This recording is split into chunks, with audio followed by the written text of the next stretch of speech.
Hi, everyone, and welcome back to another episode of KYC, Know Your Crypto. And on today's episode, we're going to be doing something a little different. I'm calling this Volume 1 of Crypto Twitter Said What? And what I'm going to be doing is just scrolling through some tweets that I really liked and that I just kind of want to comment on. So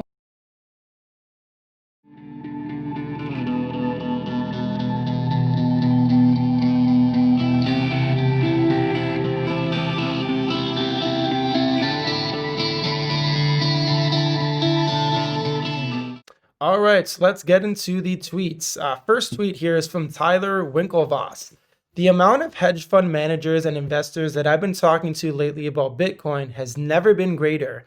Even the most conservative of them are worried about the future of the US dollar. They all want to learn how to stack sats to protect their funds and themselves. I find this very interesting because the more and more that I follow these big accounts and see tweets from people like the Winklevoss twins, from Raul Paul, from Michael Thaler, I'm coming to learn that they are really doing the good deed and spreading the word of Bitcoin and how powerful it is. And they're using their networks. They're not just sitting back and saying, I'm going to buy Bitcoin and I'm going to do what's best for my company. They really want to do what's best for the space as well. Yes, it's going to benefit their company if more and more investors come into Bitcoin. But I do think that they care about the technology and that they understand where the world's headed. Next tweet here is from Cali Phil, and I love my dose of healthy trolling here on crypto Twitter. My dad works for Bitcoin and said it's hitting $1 million this year. And as you can see, the replies, clearly there's some trolling here. Bitcoin isn't a company, you idiot. BTC isn't even a company. I mean, clearly this is a joke. And actually, my response to that is my dad works for fiat currency and said he just got laid off. Next tweet here is from Zach BTC. Chainlink isn't at all-time highs until it's against the BTC pair. This is an interesting tweet. I really like it, actually. I just did a Chainlink video, a moonshot video, and I would agree that Chainlink has a lot of ground to cover. And once Chainlink does in the BTC pair hit an all-time high, I think we're going to see Chainlink at well over $100. Next tweet here is from Jared Wynn, and Jared writes, double spend on Bitcoin is a smokescreen / facade to fuel the emotions of panic sellers. And I actually did a video on this and responded to Jared's tweet with a video on the double spend FUD that was put into the media a few days ago. Jared was kind enough to respond. Next tweet here from Justine or Miss Hoddle. Some positivity here. Here's some astronomy for you. Bitcoin is going to the moon. Then it's taking Elon's ass to Mars. Of course, Elon Musk she's referring to. All right, the next tweet here is from eliotrades. He's a great crypto YouTuber. You should go check him out. I can totally respect if you think many or all alts will ultimately fail. I cannot respect if you refuse to see the value in trading them / deny the life-changing potential they have for building.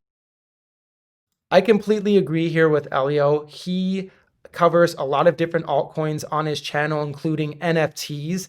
And a lot of the alts that he has covered, he's covered when they were very small market cap, what people call in the space low cap gems, that have, since Elio has covered them, either 10x or 100x. So there is life-changing opportunity. As you can see here, Ivan on Tech, another YouTuber that I do follow, he responds in all caps. Alts are the most life-changing thing, and I do agree that this is absolutely true. Next tweet here is from Tweet of Bitcoin. Bitcoin is the first example of absolute scarcity.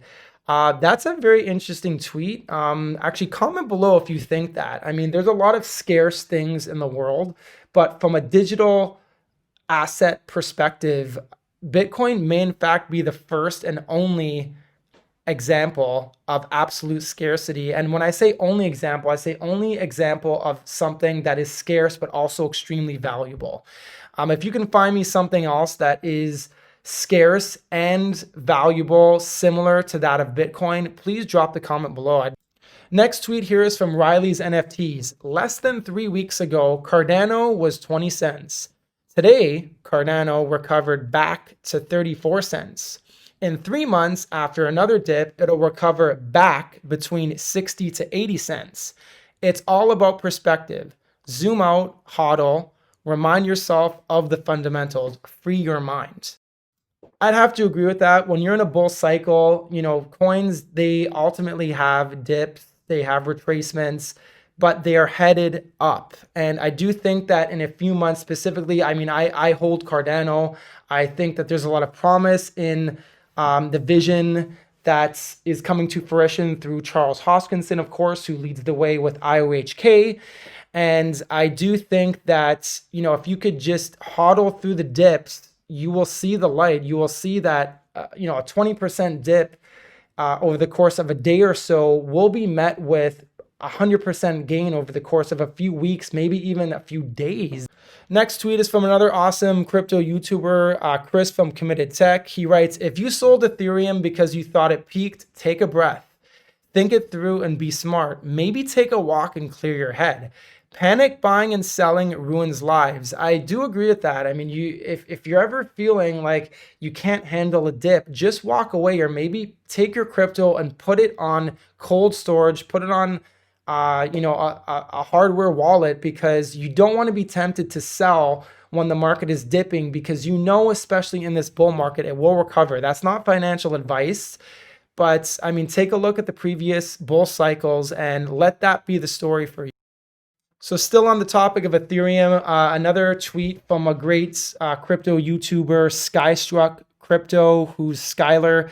He just tweets an image of Google Trends here. And as we can see, Ethereum is at an all-time high for Google Trends. Yes, there are a lot of people talking about Ethereum right now. A lot of people trying to understand what Ethereum is. A lot of people who may have heard of Ethereum a few years ago when it hit its previous all-time high.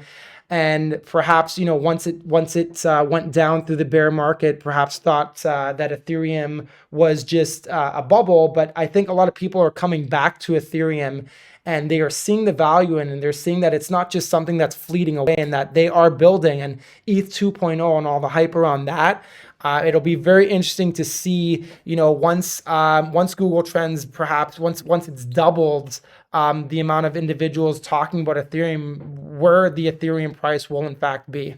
And speaking of hodling through dips, this next tweet is from Altcoin Daily. Remember, dips get bought up fast in bull markets. This is where smart money accumulates. Today's dip is an opportunity. Obviously, this tweet is from a few days ago, but it's just to emphasize dips. Today's dip is an opportunity, but are you smart enough to buy it? And they're just showing you some analysis here with respect to the last bull run. As you can see here, some major dips along the way in the bull cycle, still ultimately on its way up to the Bitcoin all-time high of around $19,800 in the last cycle. Look at all these dips: 38%, 33%, another 38% dip, then 36% again after obviously days of climbing.